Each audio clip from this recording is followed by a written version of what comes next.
Welcome to trade root. നമുക്ക് ഇന്നത്തെ ഗോൾഡിന്റെ മൊമെന്റ് ഒന്ന് നോക്കാം. കഴിഞ്ഞ ദിവസങ്ങളെല്ലാം പറഞ്ഞ പോലെ തന്നെ ഗോൾഡ് സ്ട്രോങ് ആയിട്ടുള്ള സപ്പോർട്ട് ഏരിയയിൽ തന്നെയാണ് നിൽക്കുന്നത്. മുകളിലേക്ക് പോകാനുള്ള ശ്രമങ്ങളെല്ലാം നടത്തുന്നുണ്ട്. ഇന്നലെയും ഒരു നല്ലൊരു ബുള്ളിഷ് ക്യാൻഡിൽ തന്നിട്ടുണ്ടായിരുന്നു. പക്ഷെ ആ ഒരു മൊമെന്റം കണ്ടിന്യൂ ചെയ്യാൻ പറ്റുന്നില്ല.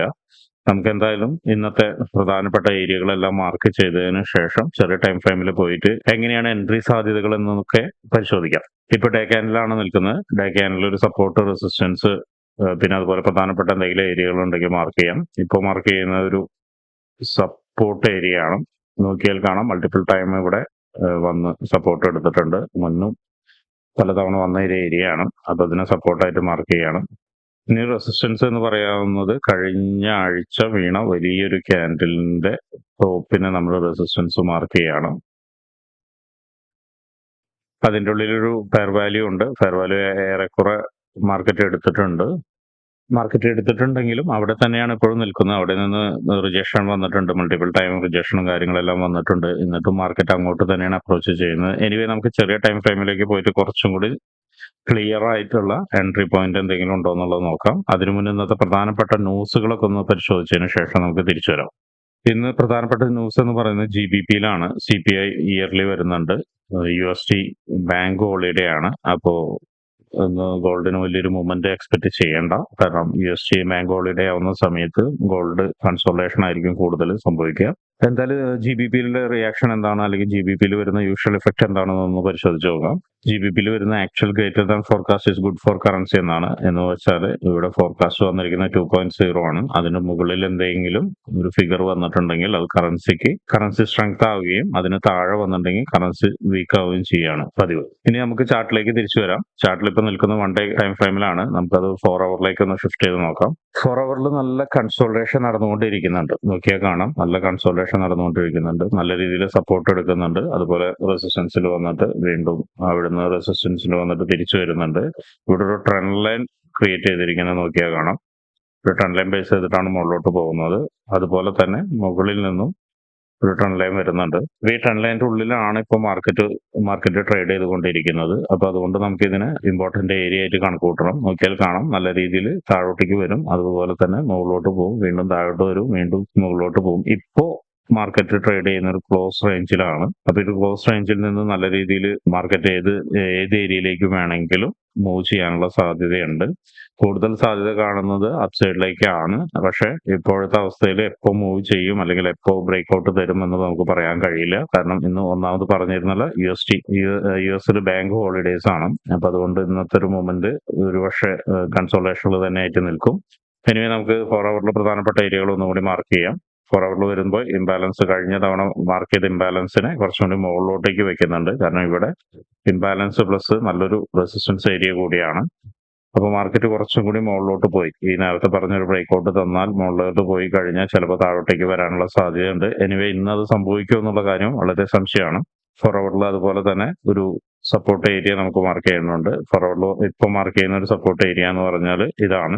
നോക്കിയാൽ കാണാം ഇവിടെ മൾട്ടിപ്പിൾ ടൈം വന്നിട്ട് മാർക്കറ്റ് സപ്പോർട്ട് എടുത്ത് മുകളിലോട്ട് പോകുന്നുണ്ട്. അപ്പൊ ഇതിനെ സപ്പോർട്ട് ഏരിയ ആയിട്ട് മാർക്ക് ചെയ്യുന്നുണ്ട്. പിന്നെ മാർക്ക് ചെയ്യുന്ന ഒരു ഏരിയ എന്ന് പറയുന്നത് ഈ ഒരു ഏരിയ തന്നെയാണ്. അതും നോക്കിയാൽ കാണാം മൾട്ടിപ്പിൾ ടൈം മാർക്കറ്റ് വന്നിട്ടുണ്ട്. മൾട്ടിപ്പിൾ ടൈം മാർക്കറ്റ് വന്നു കഴിഞ്ഞതിന് ശേഷം അവിടെ നിന്ന് റിജക്ഷൻ കിട്ടിയിട്ടുണ്ട്. അപ്പോൾ ഇത് റെസിസ്റ്റൻസ് ഏരിയ ആയിട്ടും നമ്മൾ മാർക്ക് ചെയ്യുന്നുണ്ട്. ഇതിന്റെ ഇടയിലാണ് ഇന്ന് മിക്കവാറും ട്രേഡ് നടക്കാൻ സാധ്യത. ഇപ്പോഴത്തെ അവസ്ഥയിൽ നമുക്ക് കൃത്യമായിട്ട് പ്രവചിക്കാൻ കഴിയില്ല. നോക്കിയാൽ കാണാം ഇവിടെ മാർക്കറ്റ് തേർഡ് ടൈം വന്നിട്ട് ഇവിടെ നിന്ന് സപ്പോർട്ട് എടുത്ത് മുകളിലോട്ട് പോയിന്റ് പ്ലസ് നല്ലൊരു സ്ട്രോങ് ഒരു ക്യാൻഡിലും കൂടി തന്നിട്ടുണ്ട്. പക്ഷെ അതൊരു മൊമെന്റം കീപ്പ് ചെയ്യാൻ പറ്റിയിട്ടില്ല. മുകളിൽ വളരെ വളരെ വീക്ക്നെസ് കാണിക്കുന്നു മുകളിൽ. പക്ഷെ എന്നാൽ പോലും ഒരു വീക്ക്നെസ് എന്ന് പറഞ്ഞാൽ സ്ട്രോങ് ആയിട്ട് വീക്ക്നെസ്സും അല്ല. കാരണം വീക്ക്നെസ് ആണെങ്കിൽ കുറച്ച് താഴോട്ടേക്ക് ഇറങ്ങി വരേണ്ടതാണ്. പക്ഷെ താഴോട്ടേക്കൊന്നും വരാതെ അവിടെ നിന്നിട്ട് ഒരു കൺസോളേഷൻ ആണ് കാണിക്കുന്നത്. എനിവേ നമുക്ക് 1 അവറിലേക്ക് പോവാം. 1 അവറിൽ പോകുമ്പോഴും കൃത്യമായിട്ട് അതുപോലെ തന്നെയാണ്. കാര്യമായിട്ട് മാറ്റങ്ങളോ ഇതൊന്നും കാണുന്നില്ല. നമുക്ക് വേണമെങ്കിൽ 1 അവറിൽ ഒരു ചെറിയൊരു റെസിസ്റ്റൻസ് ഏരിയ നമുക്ക് ഇവിടെ വരച്ചു വെക്കാം. ഇപ്പൊ മാർക്കറ്റ് നിൽക്കുന്ന ഏരിയയിലേക്ക് റെസിസ്റ്റൻസ് ഏരിയ വരച്ചു വെക്കുന്നുണ്ട്. അതുപോലെ തന്നെ ഇവിടെ നേരത്തെ വരച്ചതിന്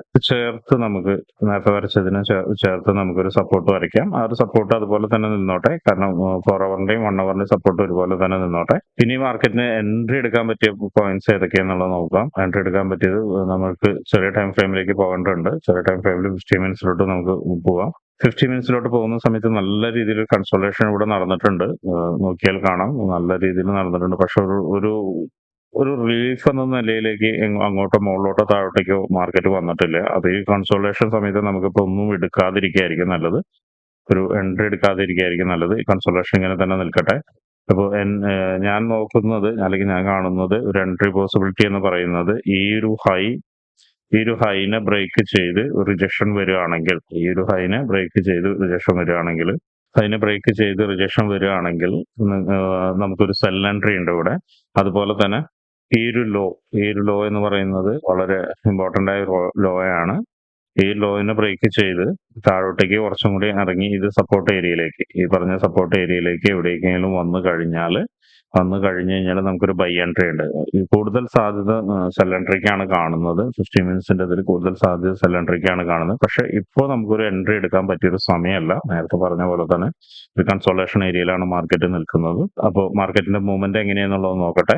അതിന് മുന്നേ നമുക്ക് എന്ത് ചെയ്യാം, ഇവിടെ ഒരു ലൈനും കൂടി വരച്ചിടാം. കാരണം ചില സമയത്ത് നമുക്കൊരു ഫേക്ക് ബ്രേക്ക്ഔട്ട് തരാനുള്ള സാധ്യതയുണ്ട്. അപ്പോൾ ഫേക്ക് ബ്രേക്ക്ഔട്ട് ഒഴിവാക്കാൻ വേണ്ടിയാണ് ഇതിന് താഴേക്ക് ഒരു ലോ വെച്ചത്. ഇത് വന്നതിന് ശേഷം ഇതും കൂടി ബ്രേക്ക് ചെയ്ത് വന്നതിന് ശേഷം മാത്രമേ നമുക്ക് എന്താണ് ഒരു ബൈയിലേക്ക് നോക്കാൻ പറ്റുള്ളൂ. സെല്ലിലേക്ക് നോക്കണമെങ്കിൽ ഞാൻ നേരത്തെ പറഞ്ഞ പോലെ തന്നെ ഈ ഹൈനെ ബ്രേക്ക് ചെയ്യണം. ഡെഫിനറ്റ്ലി ഹൈനെ ബ്രേക്ക് ചെയ്തിട്ടുള്ള റിജക്ഷൻ കിട്ടണം. അല്ലാണ്ട് സ്ട്രൈറ്റ് ആയിട്ട് വരുന്ന സമയത്ത് നിങ്ങൾ സെല്ല് എടുക്കാതിരിക്കുക. കാരണം എന്ന് വെച്ചിട്ടുണ്ടെങ്കിൽ ഇപ്പൊ ഈ മാർക്ക് ചെയ്തിരിക്കുന്ന ലോ വളരെ ഇമ്പോർട്ടന്റ് ആയ ഒരു ലോ ആണ്. ഇവിടെ നിന്ന് ഒരുപക്ഷെ മാർക്കറ്റ് മുകളിലോട്ട് കയറി പോകാം. അതും ബ്രേക്ക് ചെയ്ത് കഴിഞ്ഞ് താഴോട്ടേക്ക് വന്നു കഴിഞ്ഞാൽ മാർക്കറ്റ് വീണ്ടും മുകളിലോട്ട് കയറി പോവാം.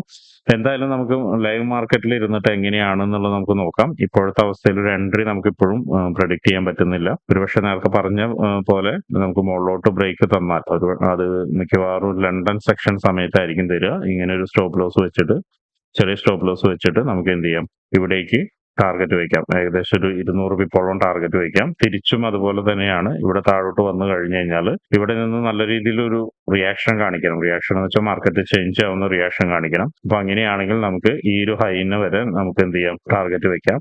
എന്തായാലും വെയിറ്റ് ചെയ്യാതെ നമുക്കിപ്പോ ഒന്നും പറയാൻ പറ്റില്ല. കൺസോളേഷൻ മാർക്കറ്റിലാണ്. നമുക്ക് ധൃതി കൂട്ടി ട്രേഡ് എടുക്കാൻ കഴിയില്ല.